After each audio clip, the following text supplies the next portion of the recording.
இன்னைக்கு ரொம்ப சிம்பிளான ஸ்நாக் ரெசிபி பண்ண போகிறேன். ரொம்ப டேஸ்டியாகவும் இருக்கும், ஹெல்த்தியாகவும் இருக்கும். இது ஒரு கேரளா ஸ்பெஷல் ஸ்நாக் ரெசிபி. இதில் மைதாக்கு பதிலாக கோதுமை மாவு எடுத்திருக்கேன். சுகருக்கு பதிலாக சர்க்கரை யூஸ் பண்ணியிருக்கேன். கேரளா ஸ்டைலில் இந்த சுவையான சுகியன் எப்படி செய்கிறதுன்னு இந்த வீடியோவில் பார்க்கலாம். பச்சை பயிர் வேக வைக்கிறதுக்கு குக்கரில் 1.5 கப் தண்ணி எடுத்திருக்கேன். இந்த பயிர் ஊற வைக்காமல் நல்லா க்ளீன் பண்ணி வாஷ் பண்ணதுக்கப்புறம் டைரெக்டாகவே வேக வச்சிடலாம். நான் 3/4 கப் கிட்ட பச்சை பயிர் எடுத்திருக்கேன். ஊற வைக்காதனால நான் குக்கரில் 6 விசில் கிட்ட வைக்க போகிறேன். கொஞ்சமாக உப்பு போட்டு வேக வைக்கலாம். ஒவ்வொரு குக்கர் ஒவ்வொரு மாதிரி இருக்கும். நீங்கள் உங்கள் குக்கருக்கு ஏற்ற மாதிரி வேக வச்சுக்கோங்க. முக்கியமாக குழஞ்சு போகாமல் பார்த்துக்கணும். நீங்கள் ஊற வச்சதுக்கப்புறம் வேக வைக்கிறதா இருந்தால் இந்த அளவுக்கு தண்ணி தேவைப்படாது. இந்த மாதிரி வேக வச்சுக்கோங்க. பயிர் நல்லா வெந்திருக்கணும், ஆனாலும் குழஞ்சு போகக்கூடாது. இனிப்புக்காக 3/4 கப் சர்க்கரை எடுத்திருக்கேன். இதில் கொஞ்சமாக தண்ணி ஊற்றி உருக்கலாம். நான் 2 டேபிள் ஸ்பூன் கிட்ட தண்ணி ஊற்றிருக்கேன். இந்த அளவுக்கு ஊற்றணும்னு இல்லை, 1 டேபிள் ஸ்பூன் தண்ணி ஊற்றினாலே போதும். சர்க்கரையில் தூசிக்கல் ஏதாவது இருந்தால் இந்த மாதிரி உருக்கி ஃபில்டர் பண்ணால் அதெல்லாம் போயிடும்.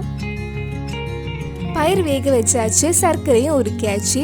அடுத்தது ஒரு பேனில் கொஞ்சம் தேங்காய் வறுக்கலாம். நான் 1/2 கப் துருவின தேங்காய் எடுத்திருக்கேன். தேங்காய் ரொம்ப நேரம் வறுக்க வேண்டாம், லைட்டாக ஃப்ரை பண்ணி கொஞ்சம் ட்ரை ஆனாலே போதும். கலர் எதுவும் சேஞ்ச் ஆக வேண்டாம்.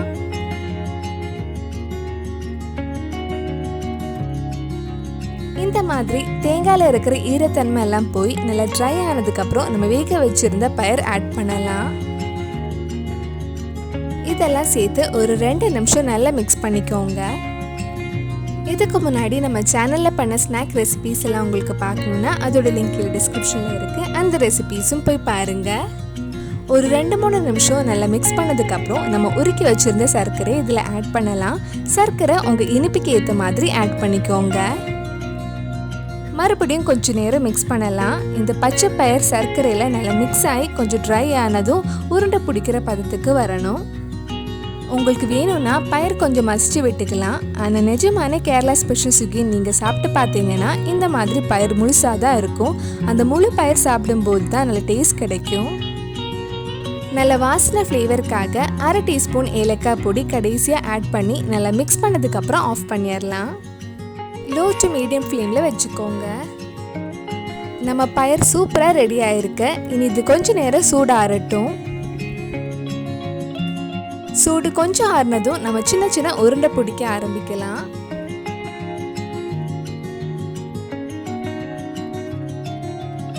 இந்த மாதிரி மிச்சம் இருக்கிற பயிர்லையும் குட்டி குட்டி பால்ஸ் ரெடி பண்ணி வச்சுக்கோங்க. இந்த ஸ்நாக்ஸ் பண்ணுறதுக்கு ரொம்ப டைம் ஆகாது. ரொம்ப சிம்பிளாக ஈஸியாகவே பண்ணிடலாம்.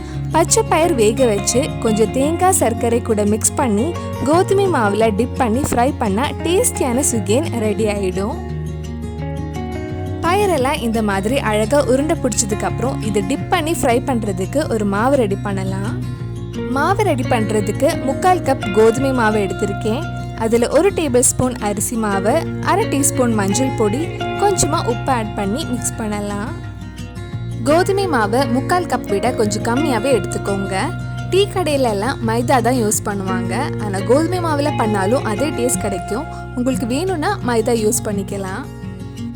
கொஞ்சம் கொஞ்சமாக தண்ணி ஊற்றி மிக்ஸ் பண்ணலாம். மாவு ரொம்ப தண்ணியாக இருக்கக்கூடாது, கொஞ்சம் கெட்டியாக தான் இருக்கணும். அப்போ தான் பயிரில் நல்லா கோட் ஆகும். நீங்கள் எவ்வளோ மாவு எடுத்திருக்கீங்களோ அதுக்கேற்ற மாதிரி தண்ணி ஆட் பண்ணிக்கோங்க.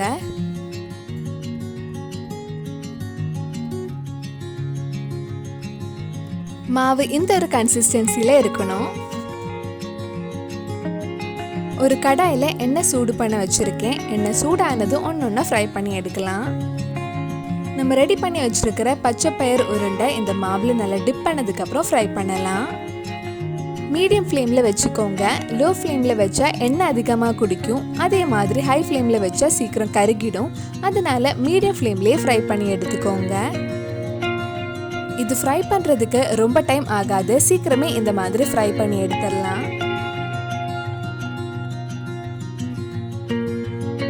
இந்த மாதிரி மிச்சம் இருக்கிறதையும் ஃப்ரை பண்ணி எடுத்துக்கோங்க. கேரளா ஸ்பெஷல் சுகியன் டேஸ்ட் கிடைக்கிறதுக்காக இது ஃப்ரை பண்ணுறதுக்கு தேங்காய் எண்ணெய் தான் யூஸ் பண்ணியிருக்கேன்.